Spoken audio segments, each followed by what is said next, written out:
श्रोता प्रेमियों, मैं राम सागर शास्त्री आप लोगों के समक्ष रखने जा रहा हूं सीता रावण संवाद।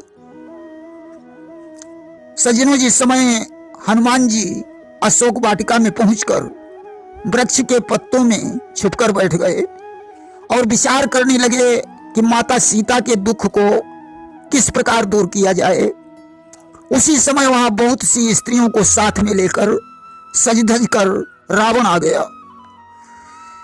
देखिए, रावण सीता जी को अपनी पटरानी बनाना चाहता तो बहुत सी स्त्रियों को साथ लाने की क्या जरूरत थी। और बहु विधि खल सीता ही समझावा, सामदान भय भेद दिखावा। रावण ने सीता को बहुत प्रकार से समझाया, यहां तक कि चारों नीतियों का प्रयोग किया। अगर रावण सीता जी को अपनी पटरानी बनाना चाहता तो उसे समझाने की क्या आवश्यकता थी। रावण ने कहा, हे सीते, मंदोदरी आदि सब मेरी रानियां हैं, उनको मैं तुम्हारी अनुचरी बना दूंगा, परंतु तुम एक बार मेरी तरफ देख लीजिए। देखिए, रावण अगर सीता को पटरानी बनाने की इच्छा रखता तो स्वयंवर में इसने धनुष में टक्कर लगाई होती, परंतु लिखा है कि रावण बाण छुआ नहीं चापा, हारे सकल भूप करी दापा। परंतु इसने धनुष को छुआ भी नहीं। दूसरी बात, रावण ने राम की मस्तक रेखाओं को देखकर यह बताया था कि हे राम, तुम्हारी भ्रुकुटी पर पिता मरण और वनवास लिखा है, सीता का हरण लिखा है। मैं जैसे भी होगा सीता का हरण करूंगा और आपको निमंत्रण देता हूं कि आप लंका में आकर मुझे अपने बाण से मारकर मेरा उद्धार करना। रावण ये सब जानता था। रावण पटरानी बनाने की बात नहीं कह रहा है, बल्कि अपनी पत्नियों को अनुचरी बनाने की बात कह रहा है। आखिर रावण सीता से एक बार देखने के लिए क्यों कह रहा है? देखिए, गंगा जी ने सीता को वरदान दिया था कि लोकप होई बिलोकत तोरे, और तुही सेवत रिधि सिधि कर जोरे। तुम जिसको देख लोगी वह लोकपाल हो जाएगा, और लोकपाल किसी के द्वारा मारा नहीं जाता। रावण इस बात को जानता है, इसलिए रावण सीता से कहता है कि हे सीते, एक बार मेरी तरफ देख लीजिए।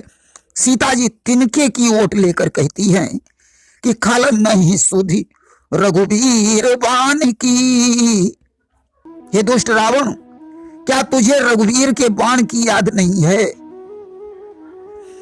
आखिर सीता तिनके की ओट क्यों ले रही हैं? क्योंकि वे रावण को तिनके के समान बता रही हैं। दूसरी बात, हमारी माताओं बहनों पर जब कोई गहरी चोट पड़ती है तो वे मायके या ससुराल की ओट लेती हैं। सीता जी विचार करती हैं कि यहाँ ससुराल पक्ष का भी कोई नहीं है, परंतु जिस भूमि से मैंने जन्म लिया है उसी भूमि से ये तिनका उत्पन्न हुआ है, अतः यह मेरा भाई है।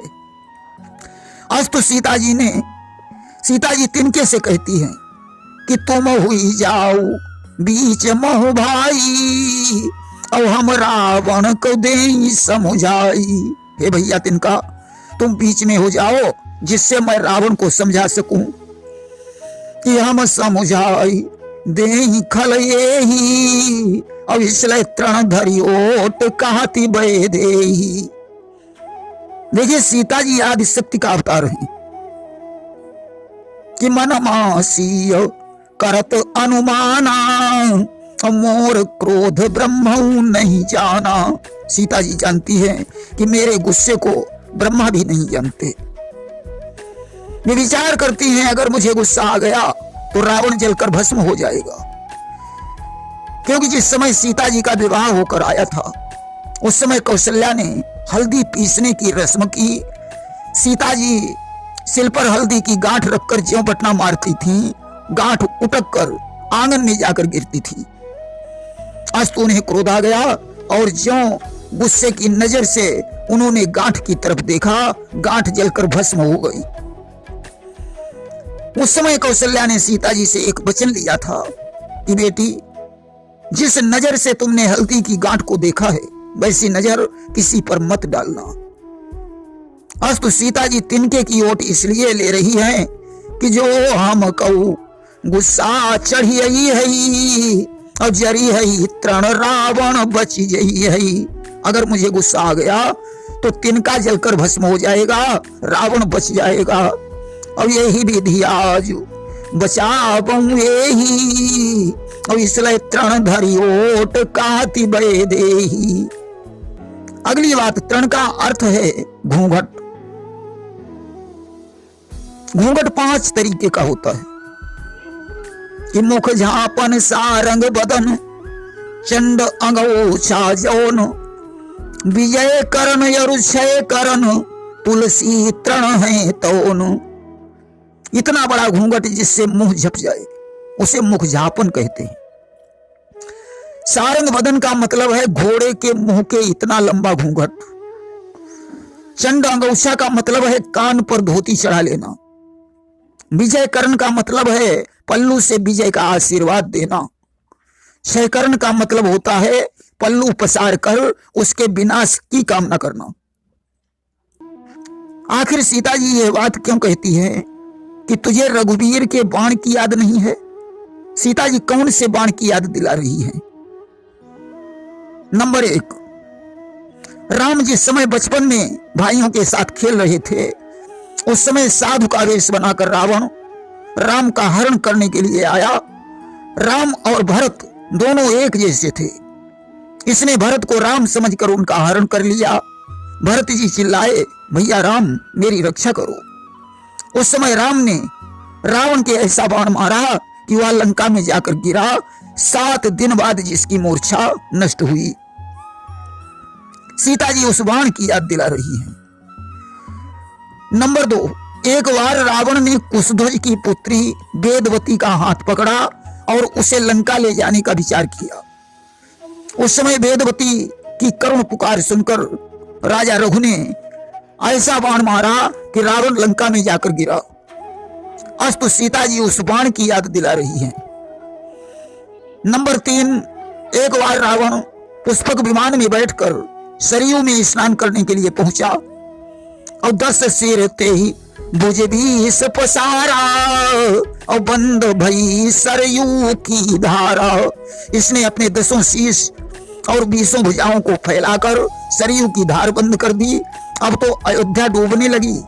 उसी समय राजा रघु आ गए। उन्हें देखकर रावण विमान पर चढ़कर भाग गया। रघु ने एक अभिमंत्रित बाण धनुष पर रखकर छोड़ दिया और उसे आदेश दिया, जाओ लंका को जाकर पलट दो। और सारे अभिमंत्री कहा रघुराई पलटी देहु लंका कहूं जाई। बाण जाकर लंका को ढहाने लगा। उस समय मंदोदरी ने सुंदर आरती सजाई और बाण के पास पहुंची। आरती करके उसने बाण से प्रार्थना की कि सच्चे भानु वंश के बाना और क्षमा करऊ अपराध महाना। ये सूर्यवंश के बाण, अगर मैं असल में पतिव्रता स्त्री हूं तो हमारी विपत्ति नष्ट हो जाए कि जो मैं असल पतिव्रता नारी और तो कट जावई विपत्ति हमारी। आज बाण वापस लौट गया और तर्कस में प्रविष्ट हो गया। आज तो सीता उस बाण की याद दिला रही है। अब सीता ने रावण से कहा, तू कितना ही प्रयास कर ले परंतु मैं तुझे देख नहीं सकती हूं। हमारे राम सूर्य के समान हैं और उनके समक्ष तू जुगनू के समान है। इस बात पर रावण क्रोधित हो गया और उसने म्यान से तलवार निकाली और बोला, सीता अब मैं तुझे जान से मार डालूंगा क्योंकि तूने मेरा बड़ा अपमान किया है। मंदोदरी ने रावण को समझा बुझाकर शांत किया। रावण ने निश्चरियों से कहा, सीता को जितनी त्रास दे सको उतनी देना, और सीता की ओर देखकर बोला, मैं तुझे 1 महीने की मोहलत दे रहा हूं, यदि तूने मेरा कहा नहीं माना तो मैं इसी तलवार से तेरा शीश काट लूंगा। इतना कहकर रावण चला गया। इधर निश्चरियां सीता को त्रास देने लगी। त्रिष्टा ने रावण के विनाश का सपना सुनाया, जिससे निश्चरियां इधर उधर चली गईं। सीता ने विचार किया, 1 महीने बाद रावण मुझे मार डालेगा, इसलिए उन्होंने त्रिष्टा से कहा, हे माता, कहीं से मुझे आग ला दो जिससे मैं चिता बनाकर जल जाऊं। त्रिष्टा ने कहा, बेटी, रात में आग कहां मिलेगी, अस्तुआ भी घर चली गई।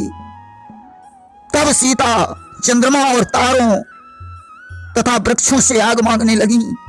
हनुमान ने विचार किया, कहीं ऐसा न हो कि माता के शरीर से सत्य की आग प्रकट हो जाए और वो जलकर भस्म हो जाएं। अतः उन्होंने अंगूठी गिरा दी। अंगूठी देखकर सीता चिंता में डूब गई। हनुमान ने उतरकर सीता को धीरज दिया और सीता की आज्ञा से फल खाने के बहाने अशोक वाटिका उजाड़ने लगे। मेघनाद उन्हें ब्रह्म फांस में बांध ले गया। रावण ने हनुमान की पूंछ जलाने का आदेश दिया। आज तो हनुमान ने सारी लंका जला दी। समुद्र में पूंछ बुझाकर सीता जी से चूड़ामणि लेकर राम के पास वापस लौट आए। प्रेम से बोलिए हनुमंत लाल की जय।